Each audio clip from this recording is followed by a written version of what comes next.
What's up mga homies? So kung makikita nyo sa likod ko, may panibago na naman tayong project. So ang project natin ngayon is Honda Civic FD na 1.8. And so ang pinakabit pala sa atin ni boss is yung exhaust package para dito sa FD, which is yung exhaust headers tsaka intake.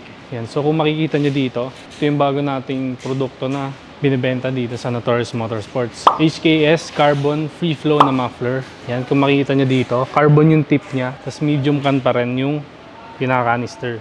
Yan, tapos dito, ito yung pinaka-Y-pipe niya, 2 inches pipings. Yan, tapos pagdating naman dito, nalagay tayo ng resonator. Yan, para hindi nawala ng back pressure yung sasakyan. Tapos ito yung pinaka-exhaust niya, 304 stainless pa din ginamit natin. Kung makikita nyo sa mga welding natin, pulidong-pulido yan.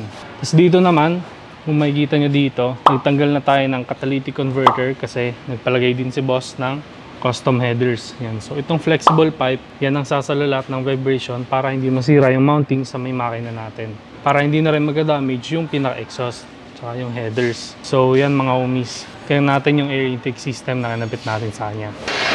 What's up mga homies? So kung makikita nyo dito, ito yung kinabit natin sa kanya na air intake system. Kinabitan natin siya ng Datatec Tornado Filter. So makakatulong yan para sa performance ng sasakyan natin. So kaya nagpapalit tayo ng air intake system. Kung makikita nyo dito, ito yung pinaka custom headers para dito sa FD na 1.8. So yan mga homies, pakinggan natin na magiging tunog nito.